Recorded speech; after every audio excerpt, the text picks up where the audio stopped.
Hello and welcome to KellyApy, a self-help podcast. Well, today we're going to be talking about PTSD, specifically PTSD with veterans. You know, there are so many soldiers out there who choose to answer the call to serve our country. They really are true heroes in every sense of the word.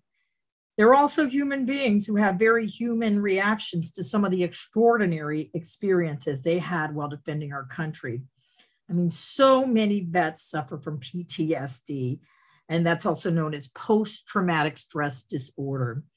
According to Wounded Warrior, 1 in 3 veterans suffer from this malady. It's a tragedy that these men and women must learn to live with and fight every day. So this is a story also my next guest, Jeff Key, knows all too well, as he's been fighting this battle since his return from Iraq. He has agreed to take the time to sit down with us and talk a little bit about PTSD. I think you'll find his take on PTSD very enlightening and some of the solutions he's come up with very exciting. So please welcome to the show, my friend, Jeff. Welcome, Jeff. Thank you, Kelly. It's lovely to be here. Hey, listen, so let's jump to it because we got a lot to talk about. We do. We do.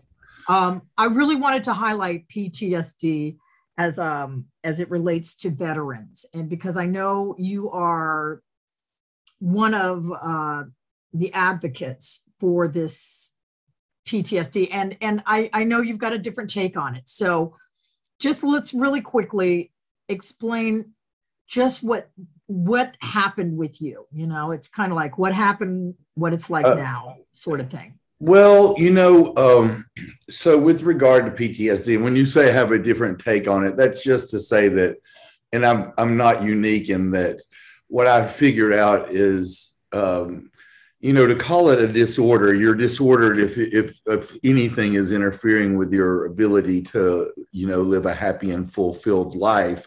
But to me, that someone would be more disordered if they experienced these very traumatic events and left it unaffected, So, and the Vietnam veterans, to my group, I joined the Marine Corps a bit later in life. I was 3 years sober and was sort of reclaiming the things that I felt like alcoholism had stolen from me in my early life. And I found out there was actually, a lot that was still possible. I was 34 when I walked into that recruiting station. 28 was the age cutoff, but they would do an age waiver if you were otherwise seemed like you'd, make a good Marine. And I had enough checks in the yes column that they welcomed me in. It was about a year before, it was a month and 2 days shy of a year before 9/11. So a lot of people, after I started doing interviews, people thought I joined in response to 9/11. That's not true. I was already a Marine when it happened.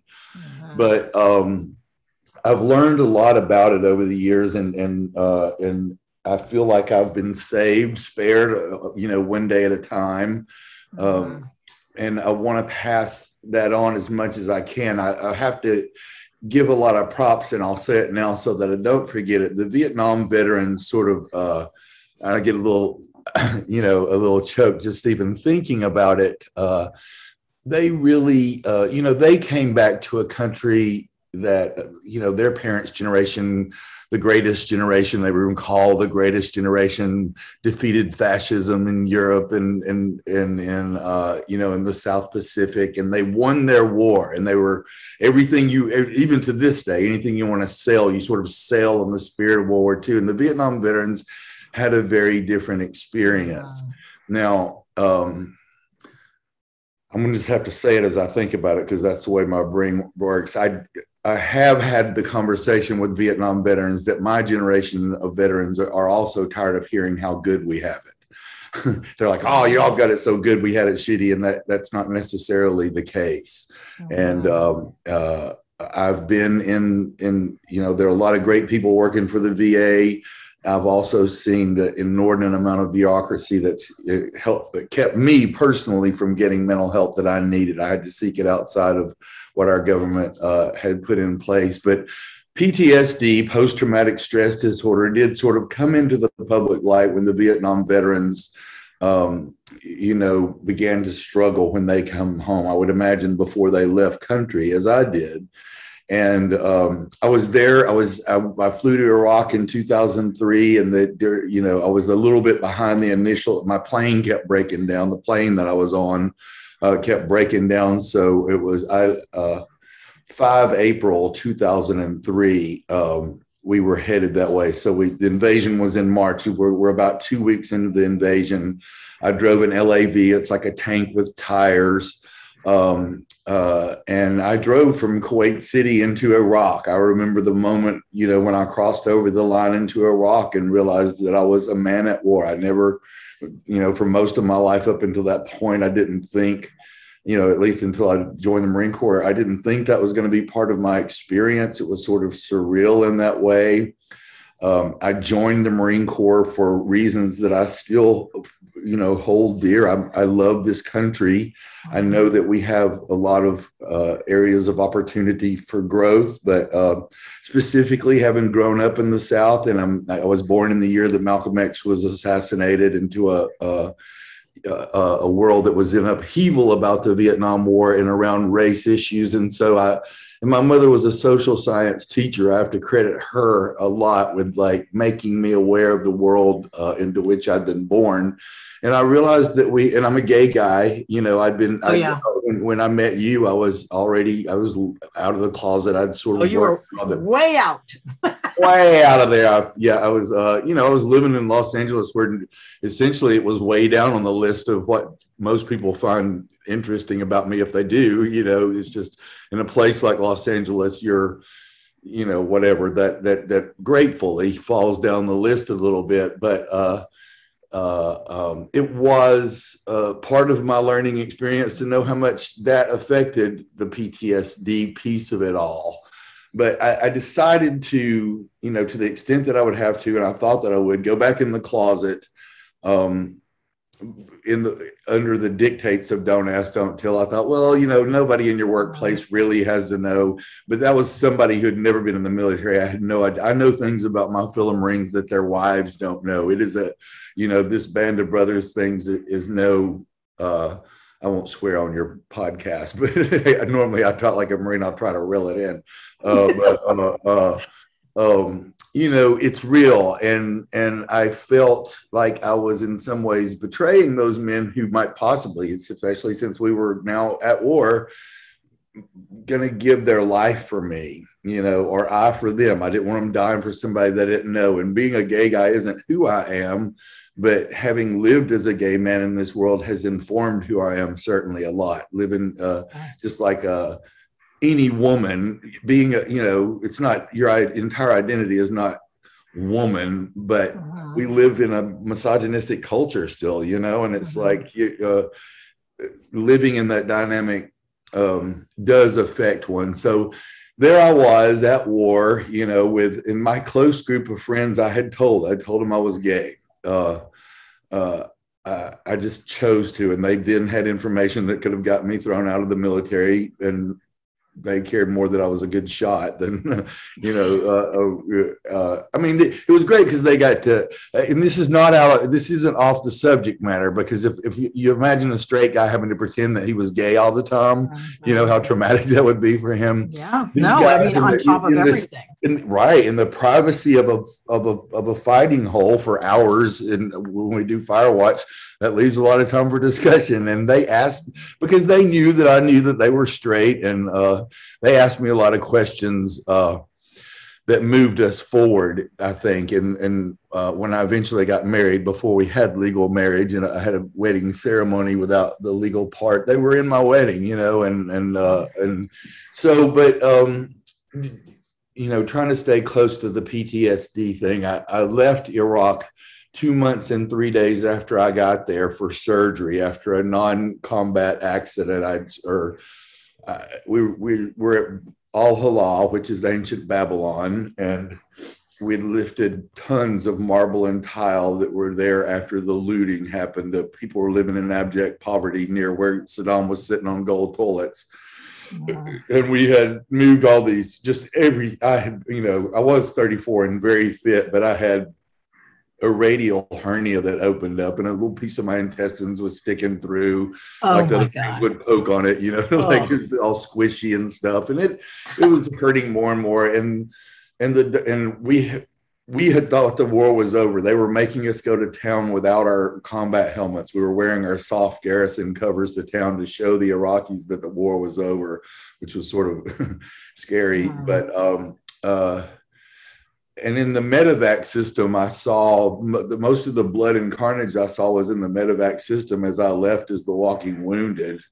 And I was, I was having a big crisis of conscience around the things that I saw there, my ideas about what it means to be American and what it means to be a Marine and what it means. I've sort of departed from I grew up in a fundamentalist Southern Christian church, and a lot of that, we believed everybody else, including the Baptists and everybody but the Church of Christ, was going to hell. A lot of that has fallen away for me, but I hold true to the basic tenets of what I learned there still. And I just felt like I didn't know who I was and what I was fighting for, the evidence of what I was seeing and the lack of other things that were given to us as reasons for going to a country that hadn't attacked us in the first place. Without getting too political, I remembered that when I first got sober as a 23-year-old, after, I had a rough time of it growing up gay in Alabama. It was no picnic. I remember this old queen who was sober, who saw me. And when I say saw me, like saw me, he saw who I was. And he said, son, if you don't put pen to paper, you're going to die. Oh, and, when I found myself in Iraq, and it was a hard experience to, be there and know that, I was and am willing to die for my country. Okay. And I believe so fervently in the reasons that I became a Marine and the things that I said when I raised my right hand, that I didn't know what to do. And I remembered the counsel of that sweet old man, Don, and I put pen to paper again in Iraq. And I kept a little, this sort of makes me believe in God. I kept it in the cargo pocket of my pants on the little side pocket. And there was one day we were taking fire on a post, and it wasn't like a path or anything. It was just literally out in the desert. And I ran out there with this other Marine I didn't know. It was weird because I could see he was doing the same, that our training is good and we know what to do in situations like that. I would run and cover him and he would, and we would get. So finally I ended there in the prone position, for hours waiting for whoever it was that was going to shoot us. They finally got him and brought him. Most of the Iraqis just wanted to surrender. But the journal fell out of my pocket there, just out in I'm telling you, it was football fields in every direction of just brown dirt, Yeah. And some Marine was shuffling along out there, and I'd not put my name in it either. And he said, look, I found somebody's diary or whatever, and somebody goes, oh, I bet that's Keys. I think I see him writing all the time. So they gave it back to me, and it was precious to me because I thought, you're at war, you think every day you might die, right?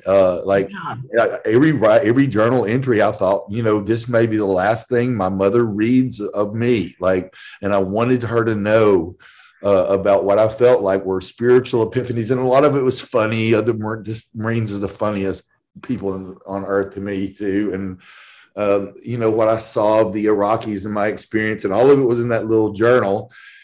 And then when I ripped open my abs, the doc says you have to get sewn up. You can do it in Germany and wait there 6 weeks, but then my unit was preparing to come back anyway. We thought the war was over, and so they flew me on home. And I was surprised, number one, because my granddaddy fought the Nazis in the North Atlantic, and I'd heard what war was like during World War II for Americans, and everybody just seemed to be off to the mall. My brothers and sisters were still over there dying in Iraq, and many deployed to Afghanistan at the time still, and it made me angry. I wanted people to be, saving their nylons or making victory gardens or something. Like, these people are giving their lives for whatever you believe about the war. And so when people would ask me about my experience over there, I was delighted until I figured out that everybody supports the troop until they figure out that troop doesn't support their point of view. And, left, right, and center, or maybe not center, but left and right.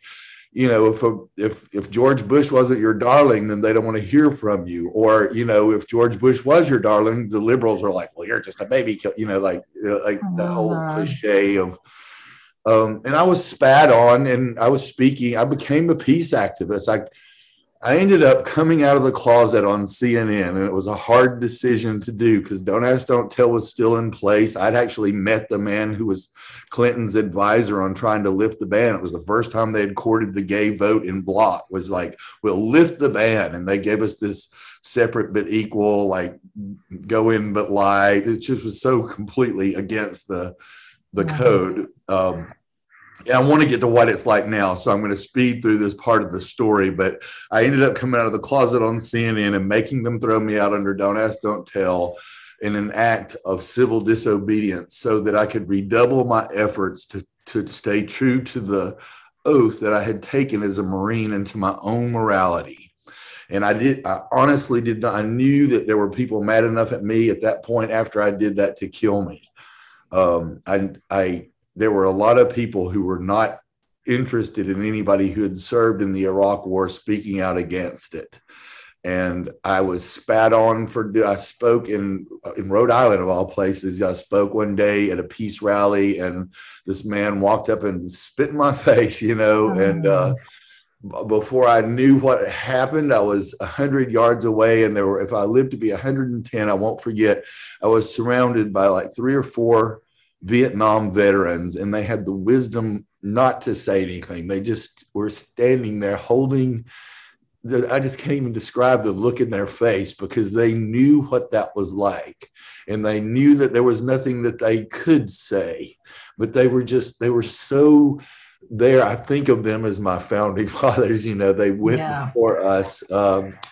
And so I learned from them. I looked in the Vietnam veterans, so many died at their own hand or slow death by substance abuse. If you go over to the VA now, the Vietnam veterans, most of them are being treated for the things that they've self-medicated. They're with the oxygen and the jazzies, they're just, and they were all involved with other veterans. They were creative in some way. And because PTSD comes with its own feeling of helplessness, it becomes so futile, it seems, that they all were involved in something that they could make a positive difference in the world in some way, and so I was like, I'm going to do that.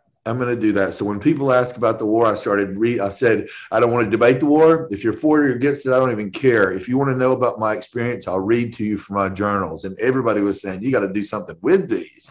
Yeah. And I ended up reading them to this guy named Yuval Hadadi. He was an IDF naval officer. He had fought in the Israeli military against Lebanon. And he's a really good looking guy. Is the reason I started talking to him. And he was interested I noticed he had a Middle Eastern accent, and I was like, I just got back from Iraq. And he was very curious about my experience. I said, I don't want to debate it. I don't care, but I'll read to you about from my journals. And he really dug my writing.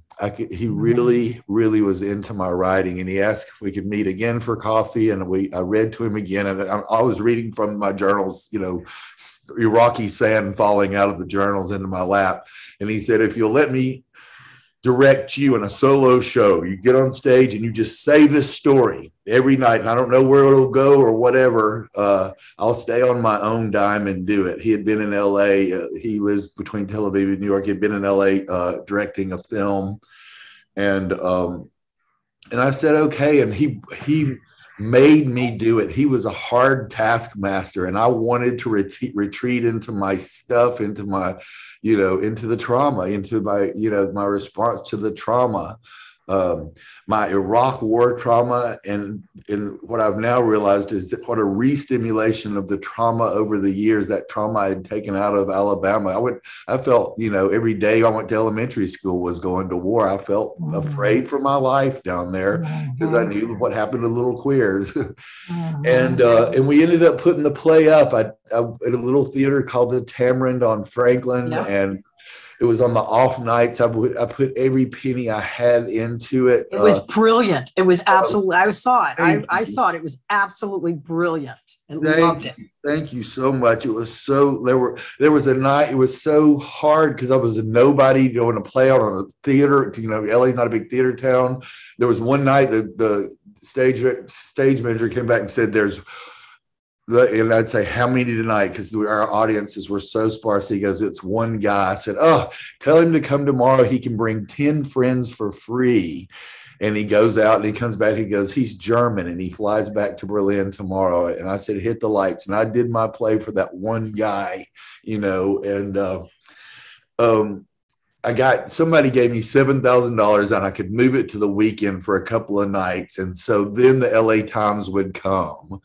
And David Nichols, God bless him, he invoked the name of Allen Ginsberg in the review, and Lily Tomlin came to see it. She had, essentially invented the one-person show with Search for Signs of Intelligent Life in the Universe, and the show took off. Ida Hallinan came and saw it. She's a Peabody Award-winning documentarian.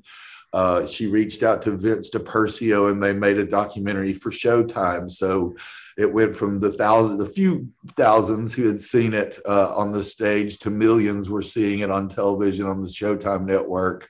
And through that, I was able to build a network to reach out to other veterans, and beyond that to other people who are living trying to live their life in a healthier relationship to the trauma of their past. The longer I go now, I can't believe how long it's been since I went to Iraq. I mean, it's been like kids are joining the military now that weren't alive for 9/11. That blows me away. But I had the gun in my mouth when I came back, I did. And the pen saved me.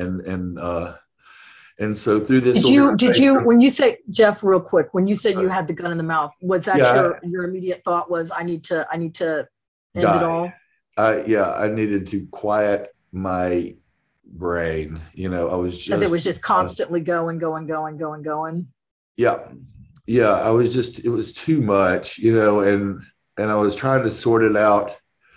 That's true. It's people who people who are in substance abuse or any kind of recovery community, if the ones who make it figure that out pretty early on. We've got some of us really, really hard stuff. Some of us have lived through some super, the stories I've heard in the recovery community, some of it is just, you think, how does a human survive that at all? But as soon as you figure out, and it's one day at a time. I don't pick up a drink or a drug one day at a time, and I don't kill myself one day at a time. It's the program of life I live. It's we're doing now. I've been so fortunate. Goethe said, that big piece about how the universe loves a start. Like if you'll just take an act, step in faith, angels have come out of the woodwork to help me with what I want to do, which is continue to create art. I've been reading on it. I have a thirst trap Instagram with shots of me and my jock strap on my butt hanging out. And I trick people in because every night I read like Walt Whitman or I read from Malcolm X's autobiography. I read Rumi last night. And so, I want to keep creating. I'm a creative person. That's who I was born to be. I was born a little poet, and he's got a tattoo on his arm that says poet, by the way. And the other one says warrior there. Warrior poet. I always ask people which one you want. You want the warrior, you want the poet. Hopefully they both bring the war. As most people who've seen war, it's the ultimate example of humans' inability to resolve conflict nonviolently. And it's not a situation where people who want to fight meet on a battlefield anymore. Anytime war happens now, the first thing that happens is innocent people get hurt and kill children, and that is not okay with me. We must find a different way, a better way to resolve conflict. And in the meantime, this, I'm working with my friend Marcus Erickson and his beautiful and brilliant wife Anna Cummings, and they've just bought Steve McQueen's old farm an hour north of LA. The Warrior Riders groups continue. We've met mostly on Zoom, the Warrior Riders, on Facebook, Warrior Riders New Orleans. If you'll go on there, you can connect with us. We're going to start. Tell them about what Warrior Riders is. Warrior Riders, my friend Lavella Kalika, who's not a veteran herself, but I met her at a Veterans and Allies retreat in 2004, actually. And part of the retreat was that we, again, referencing what I said earlier, people said, let's get into action. We have to do something. What can we do to help? We all can sit around and talk about how awful everything is, especially at this point in our nation's history. While divided on a probably unparalleled level since the Civil War, perhaps the 60s, but probably the Civil War. We can't, masks, vaccines, nothing we can agree on, just nothing. It's like, tell me what my team's supposed to say. Yeah. And so I think the bumper stickers say united we stand. I wish they would put the rest of the idiom, because divided we will fall. We're no empire, no country, no culture is too great to meet its demise. And if we're killing ourselves from within. So, this is an area where most people can come together and agree that, Thich Nhat Hanh, the famous the Vietnamese Buddhist monk, said that veterans are the light at the tip of the candle. We bear witness for the world with what we've seen. And I want my experience, not only of having PTSD, but having, learned some things that work, because people would see my play and then say, I've never been to war, but and I said, oh, you have. We all have our own battles we go to. And trauma is, I think it's in back of so many social ills, and it's back of so many things that are labeled as mental disorders and all. It's like so many of us, it's response to trauma, and there are healthier and less healthy ways to do it. We all want to feel better, and there's some quick ways. Usually, I think I'm saying this because I need to hear it mostly. Some of the more effective ways are unfortunately not the quick ways. I've been going to a meditation practice, and I stomp in here to do it. Like, I do it on Zoom with someone I met who in the recovery community many years ago, Mary Stankavage. She's an amazing, amazing woman. And I shared with her, I'm like, I stomp in here to do it. I'm like, I don't want to do that. But over time, this little book right here is filled with my writing. I'm showing Kelly what was an empty book. Part of Wafal Bilal is an Iraqi artist. And when my buddies and I showed up in 2003, there was an art library destroyed in Baghdad. He is an amazing artist. He did this thing called Shoot an Iraqi, where people could log on. There was a paintball machine. He was in a gallery space for a month.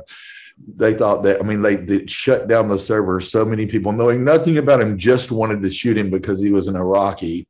Project was, it's a long, austere white bookshelf with blank white hardback books. And it's an interactive piece, because you take one of the books off, and then I think it's brilliant that he did it this way. He let the faculty and students of the Iraqis choose the books they wanted in their library that had been destroyed. And you take one of the empty books and you replace it. I bought him a book on Cuban ceramics and put it on there.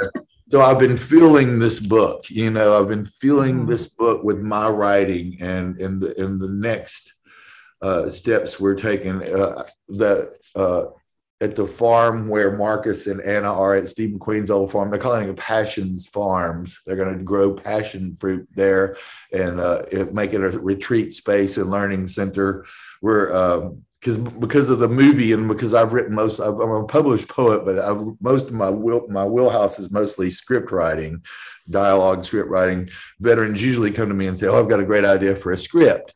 Now, a lot of them are like a $200 million war film where the them character is the hero. But I'm like, well, we can shoot the kitchen table scene for that movie, or we can do a short film, beginning, middle, and end short film. So that's what we're going to do. We're going to do, I'm going to continue with the Warrior Writers Retreat workshops on Zoom. You can find us on social media through Warrior Writers, warriorwriters.org. And it's writers. Always people think like I do ride a motorcycle. Usually I'm standing there with my motorcycle. I'm like, oh, man, you bunch of veterans get together and ride. No, we do. But this is writers, WRITERS. And you can find us there. You can donate there. If you do donate there, please just put my name, Jeff Kia, in the note so that they will know to earmark those funds for these filmmaking retreats. And we're going to help these veterans make their short film. And we'll submit them to film festivals. I've gone to Sundance 14 times last year because of this evil virus. It was the first year I missed in 14, but we're going to submit to film festivals and probably do an online film festival, or at least they'll be like to watch the veterans' films. And these, the Zoom meetings, you do not have to be a writer. You don't have to consider yourself. You can consider yourself an awful writer. Some of the best writing I've ever read. I've read a lot of pretty writing in my life. I've read a lot of pretty literature. The words that come from the heart hit the heart, I think. And this is just a super safe environment, supporting. It's not writing class. Nobody it's super. It's therapy though. It's like writing therapy. It's healing through the pen. It's so great. It's I've got another. I'm covered in tattoos. I wish your one says the pen is greater than the sword there. Yeah. And then the words of my ascended master on this arm, Tennessee Williams, who ultimately addiction did get him. He struggled, and I know it was trauma. I know what he was medicating with trauma. It says nothing human disgusts me unless it's unkind, which is tied a lot with my experience of war. But I know I rambled. I've probably talked for 30 minutes already. I don't know. Well, we are running out of time, but this is it's so important. Well, you've known me well enough now for a while to know that you just drop a quarter in and there I'll go. Were there any questions I didn't answer in that you're... Well, I want to end it. I want to end it like I always like to end it, Jeff, with you talking. Like there's a veteran listening to this right now, a Marine who's lost and the thing won't shut up. And maybe he's got that gun sitting on his side thinking, I'm just gonna end it. Right. What do you say? What's your message of hope to this guy who feels alone? Or gal. or gal. Yes. Yeah, right. Because exactly. I want to be sensitive to that because a lot of people are boys over there. I'm like, no, they aren't all boys. But to anybody to my fellow veterans, active duty or those who are veterans, and to others who are trying to live their life after traumatic events. I remember being at night, in the middle of the night, being mercilessly tired in a fighting hole with a Marine, being tasked, to protect that side of our encampment. And just, you're sleep deprived and looking through NVG's night vision goggles and everything, your imagination can make an enemy out of any kind of desert creature or bush. Just being in that situation and feeling frightened and homesick and, pretty awful. I would hear the air going in and out of the nostrils of the Marine behind me. It was that quiet. Beside me in the hole, just hearing him, because it was a him in my unit, hearing him breathe there beside me. And I knew that in an instant, I was willing to give my life to save his. And I knew that he would do the same for me. That this may be shit in a sandwich, but I am not in this alone. And whoever you are out there, you're not in this alone. And hopefully we don't have bad days on the same day. You know, I'm part of a growing network of veterans and allies who are offering real solutions. I know that the hardest thing to do is to reach out, because the military culture teaches us bravado and to be self-resilient, and a lot of lies about what it means. This true strength is in saying, I need a hand here. This is kicking my ass and I need a hand. And I'm fortunate enough that I have that. And whether you've connected solidly to it yet, and if you don't get, you know, if you don't find this, because you can go, there's a lot of places that promise support. If you're not getting support from the VA, look elsewhere. Look to Warrior Writers and other veterans organizations are out there. But specifically to us, I'm going to do everything I can to help you sort through any dark nights of the spirit you might be going through, because we do have a lot to offer. You know, people who join the military are selfless people. At least they, you know, they've had some selfless moments, and so you need to know that, you know, no matter how awful it's been for you, and I'm saying this to me now, that there are people out there who can be helped by your experience. You can, you know, you can come to not regret the past, but see how your experience can benefit others. And that is a great feeling. That emergence from the darkness into that sunlight of the spirit is unparalleled as far as I'm concerned. And I need you, and I want you, and I appreciate you. And although the words are said so much that sometimes veterans don't even like to hear it, I appreciate your service, and may it continue, you know, because through service, we're healed ourselves. And I guess that would be my message of hope. I love that, Jeff. That's beautiful. That's beautiful. And I think you're taking the time to sit here with me on this little podcast of mine. Hopefully it gets through to somebody who needs to hear the message. I'm sure. So I'm gonna end with I'm gonna end with a quote from Michelle Rosenthal. And she writes, she says, "Trauma creates change you don't choose. Healing is about creating change you do choose." So choose to heal today. Choose to reach out to a veterans group like writers.org, warriorwriters.org. And if that doesn't work for you, that's not your thing, there's other things out there. So you're not alone. Get some help. Look for others.